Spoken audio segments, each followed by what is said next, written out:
Beautiful car ತಮ್ಗಾಕ್ಸ್ಕೊಂಡಿದ್ದಾರೆ. Gilli ನಟನ ಹೊಸ car ನೋಡಿ ತಪ್ಪದೆ ಮೊದಲಿಗೆ ಎಲ್ಲರೂ ಕೂಡ ವಿಶ್ ಮಾಡಿ ಕಂಗ್ರಾಚುಲೇಷನ್ಸ್ ಅಂತ. ಗಿಲ್ಲಿ ನಟ ಪಡೆದುಕೊಂಡಿರುವಂತದ್ದು, ಗಿಲ್ಲಿ ನಟ ಅರ್ನ್ ಮಾಡಿರೋದು, ಇದು ಸಂಪಾದನೆ ಮಾಡಿರುವಂತಹ ಕಾರ್ ಇದೆ. ಯಾಕಂದ್ರೆ ಬಿಗ್ ಬಾಸ್ ನಲ್ಲಿ ನೀವು ನೋಡಿರ್ತೀರ ಎಷ್ಟು ಚೆನ್ನಾಗಿ ಆಟ ಆಡಿದ್ದಾರೆ. ಬಿಗ್ ಬಾಸ್ ನಲ್ಲಿ ಗೆದ್ದಂತ ವಿಜಯಶಾಲಿಗೆ ಈ ಕಾರನ್ನ ಗಿಫ್ಟ್ ಆಗಿ ಕೊಡ್ತಾರೆ. ಬಿಗ್ ಬಾಸ್ ಸೀಸನ್ 12 ಗೆದ್ದಿದ್ದೆ ಗಿಲ್ಲಿ ನಟ. ಸೊ ಅವಾಗೆ ಹೇಳಿದ್ರು ಕಾರ್ ಗಿಫ್ಟ್ ಸಿಗುತ್ತೆ ಅಂತ. ಬಟ್ ನೋಡಿ 5-6 ತಿಂಗಳ ಒಂದು ಪ್ರೊಸೀಜರ್ ಸಹ ಇತ್ತು.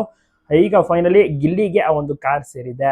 ಗಿಲ್ಲಿ ಬಿಗ್ ಬಾಸ್ ನಲ್ಲಿ ಗೆದ್ದಂತ ಕಾರಣ ಗಿಲ್ಲಿಗೆ ಈ ಒಂದು ಕಾರನ್ನ ಗಿಫ್ಟ್ ಆಗಿ ಕೊಟ್ಟಿದ್ದಾರೆ.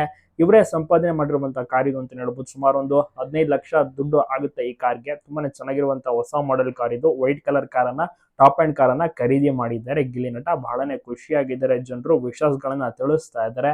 ಸೂಪರ್ ಅಲ್ವಾ ಗಿಲ್ಲಿ ನಟ. ಪ್ರತಿ ದಿವಸ ಒಂದೊಂದು ಕಾರ್ಯಕ್ರಮದಲ್ಲಿ ಮಿಂಚ್ತಾನೆ ಇರ್ತಾರೆ, ಕಂಪ್ಲೀಟ್ ಆಗಿ ಬ್ಯುಸಿ ಆಗಿರ್ತಾರೆ, ಎಲ್ರಿಗೂ ಕೂಡ ಖುಷಿ ಪಡಿಸ್ತಾನೆ ಇರ್ತಾರೆ. ಗಿಲ್ಲಿ ಎಂಟ್ರಿ ಕೊಟ್ಟಿದ್ದಕ್ಕೆ ನೋಡಿ ಕಾರ್ ಶೋರೂಮ್ ಫುಲ್ ಜನ ಸಾಗರ. ಅಲ್ಲಿ ಎಲ್ಲರೂ ಕೂಡ ಗಿಲ್ಲಿನ ನೋಡ್ಬಿಡ್ತಾರ, ಎಲ್ಲರೂ ಕೂಡ ಒಳಗಡೆ ಎಂಟ್ರಿ ಕೊಡ್ತಾರೆ ಗಿಲ್ಲಿನ ಚೀರ್ ಅಪ್ ಮಾಡಕ್ಕೆ.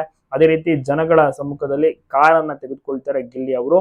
ಎಲ್ಲರೂ ಕೂಡ ಅಲ್ಲಿದ್ದಂತ ಜನರೆಲ್ಲ ಸೆಲ್ಫಿ ತೆಕ್ಕೊಳ್ಳೋದು, ಫೋಟೋ ತೆಕ್ಕೊಳ್ಳೋದು, ಆಟೋಗ್ರಾಫ್ ಹಾಕ್ಸ್ಕೊಳ್ಳೋದು ಎಲ್ಲವನ್ನೂ ಕೂಡ ಮಾಡಿದ್ದಾರೆ. ಒಟ್ಟಾರೆ ಜನರಿಗೂ ಕೂಡ ಅಲ್ಲಿದ್ದಂಥವ್ರಿಗೂ ಕೂಡ ಫುಲ್ ಖುಷಿ ಆಯ್ತು. ಅಲ್ಲಿ ದೊಡ್ಡ ಬೋರ್ಡ್ ಅನ್ನ ಹಾಕಿರ್ತಾರೆ ಹೊರಗಡೆ, ಯಲಹಂಕ ನ್ಯೂ ಟೌನ್ ಬೆಂಗಳೂರಿನಲ್ಲಿ ಕಾರ್ ಶೋರೂಮ್ ಹತ್ರನೇ. ಈಗ ಗಿಲ್ಲಿ ನಟ ಬರ್ತಾರೆ, ಇವತ್ತು ಅವರ ಒಂದು ಕಾರ್ ಡೆಲಿವರಿ ಇದೆ, ತಗೋತಾ ಇದ್ದಾರೆ ಅಂತ. ವಿಕ್ಟೋರಿಯಸ್ ಕಾರ್ ಅಂತ ಒಂದು ತುಂಬಾ ಚೆನ್ನಾಗಿರುವಂತಹ ವೈಟ್ ಕಲರ್ ಕಾರ್ ಖರೀದಿ ಮಾಡಿದ್ದಾರೆ. ನೆಕ್ಸ್ಟ್ ದಿನ ಮನೆಗೆ ಹೋಗಿ ಪೂಜೆನ ಸಹ ಮಾಡಿಸ್ತಾರೆ.